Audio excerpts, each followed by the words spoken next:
La reine Nzinga, c'est une des figures principales de la résistance africaine. C'est une reine du royaume du Ndongo, qui est l'actuel Angola. En 1575, le royaume du Ndongo va faire face à l'invasion portugaise et elle va réussir à repousser les Portugais jusqu'en 1663, qui est la date de sa mort. Ce personnage est important pour bien comprendre qu'il y a toujours eu une résistance africaine organisée au colonialisme. Les Européens n'ont pas débarqué sur des terres peuplées de sauvages cannibales dans des petits villages. Il y avait des civilisations, il y avait des royaumes, il y avait des cultures, il y avait des langues, il y avait des armées, il y avait une humanité. Et la reine Nzinga nous en donne un bon exemple. Nzinga Mbandi est l'un des enfants du roi Ngola Mbandi Kilungi.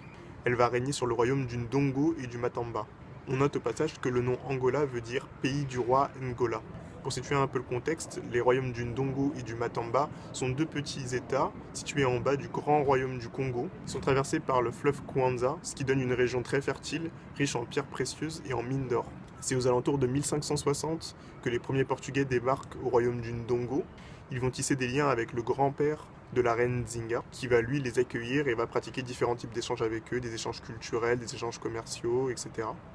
À cette époque, le royaume du Ndongo est en guerre avec d'autres puissances africaines, alors le roi va demander aux Portugais de lui fournir des troupes. Les Portugais vont effectivement envoyer des troupes, mais elles auront pour mission de s'emparer du royaume du Ndongo avec l'objectif d'y développer un commerce d'esclaves intensif. Tout ça avec la bénédiction du pape Nicolas V. La région du Ndongo, ce sera la première région africaine à connaître le colonialisme européen. Pendant les 300 ans d'occupation portugaise, environ 4 millions d'esclaves seront débarqués au Brésil. Le royaume du Ndongo est battu parce qu'il est pris par surprise et il va perdre une partie de son territoire côtier. C'est là que les Portugais vont installer la ville de Luanda. Luanda qui sera l'un des plus grands ports négriers de l'époque. C'est dans ce contexte que va naître la reine Nzinga. Son père, qui est devenu roi, essaie de défendre ce qu'il reste du royaume du Ndongo. Nzinga reste aux côtés de son père pendant les batailles, elle y apprend l'art et les tactiques de la guerre. On raconte qu'elle est à la tête d'une armée de femmes guerrières. En parallèle, elle suit l'éducation de missionnaires portugais, ce qui lui permet de parler, écrire et lire portugais. Et lors de la mort de son père, c'est son grand frère, Ngola Mbandi, qui va monter sur le trône. La première chose qu'il va faire, c'est faire tuer le fils de Nzinga et la faire stériliser pour éviter les guerres de succession. Mais il peut pas totalement se débarrasser d'elle, parce que c'est un atout majeur. Elle est intelligente, charismatique et surtout elle parle portugais.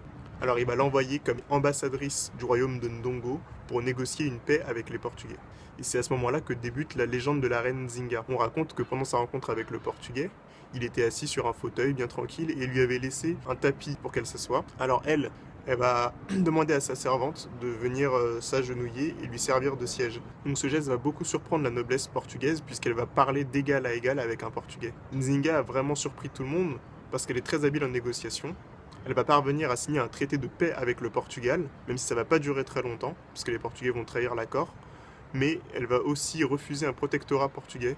Bref, son frère subit défaite sur défaite, et il finit par mourir pendant une retraite. On ne sait pas très bien s'il s'est suicidé ou si c'est la reine Nzinga qui l'a fait empoisonner. En tout cas, elle va monter sur le trône à 40 ans, après avoir fait tuer le fils de son frère, qui aurait été l'héritier légitime de la couronne. Et pour faciliter les négociations avec le Portugal, elle va accepter d'être baptisée chrétienne. Elle va prendre le nom de Dona Anna de Souza. Mais face aux trahisons répétées des Portugais, elle va revenir à ses anciennes croyances. Même à 60 ans, elle continue de mener personnellement ses armées au combat et elle va obtenir de nombreuses victoires face aux Portugais, notamment lors de la bataille de Senga où il y avait 20 000 soldats portugais. C'est pour dire que c'était des grosses batailles avec des grosses armées quand même. Pendant la décennie 1640, elle va s'allier aux colons hollandais contre les Portugais. Il faut savoir qu'à cette époque, les Hollandais sont en trafic avec le royaume du Congo, qui est un peu plus au nord. Elle va se servir de ces conflits entre puissances occidentales pour protéger son petit royaume du Ndongo. Au final, les Portugais reprennent l'avantage et Nzinga est forcé de signer un traité de paix avec eux. Pour le Portugal, la guerre c'est un problème parce que ça rend difficile la traite des esclaves et l'exploitation des mines. Pour le Ndongo, les frontières sont stabilisées et même s'il a perdu une grande partie de son territoire côtier, le royaume est reconnu par les puissances européennes comme étant légitime. Donc pour Nzinga, c'était ce qu'elle pouvait faire de mieux à ce moment-là. La reine Nzinga meurt en 1663 à l'âge de 80 ans et le Portugal envahit totalement le Ndongo pour y établir la colonie de l'Angola. L'Angola n'obtiendra l'indépendance qu'en 1975 après une guerre d'indépendance de 14 ans qui fera environ 50 000 morts. Voilà, j'ai fait ce petit résumé en une journée de recherche sur Google, comme on fait tous quand on a envie d'explorer un peu un sujet. Ce dont je me rends compte, c'est que l'histoire des Afriques est vraiment hyper manipulable. On a tellement peu de sources accessibles et on a tellement de préjugés en tête que c'est super dur de traiter le sujet. Tout le monde réinterprète les quelques miettes d'histoire qu'on a en fonction de notre vision contemporaine en fait, notre vision maintenant, et des idées qu'on a envie de faire passer à travers l'histoire. Et moi, c'est carrément ce que j'ai fait. Il y a certaines personnes qui dénoncent la reine Zinga comme étant aussi une actrice de la traite négrière. Au lieu de lutter contre l'esclavage, elle essayait simplement de négocier les esclaves au prix le plus avantageux possible. Mais je vous laisse vous faire votre idée, j'ai mis tous les liens des sources en bas de la vidéo. En tout cas, ce qu'on peut retenir, c'est que la reine Zinga, c'est une des premières personnalités africaines à penser et mettre en place une stratégie anticoloniale. Que son royaume était puissant et organisé et qui a toujours été en résistance face à la colonisation.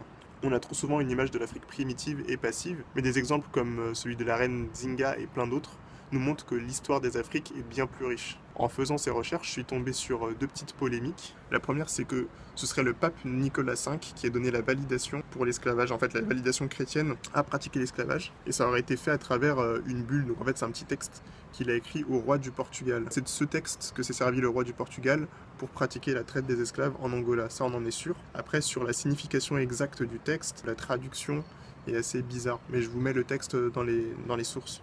Et il y a une autre polémique qui présente la reine Zinga comme étant cannibale. Alors moi je vois pas en quoi ce serait décrédibilisant qu'elle ait été cannibale, hein, mais il n'y a aucune preuve qui prouve qu'elle l'aurait peut-être été. Enfin c'est juste des sortes de racontars de l'époque. Ça m'a poussé à checker la section anthropophagie de Wikipédia, et c'est assez scandaleux à quel point il n'y a aucune référence.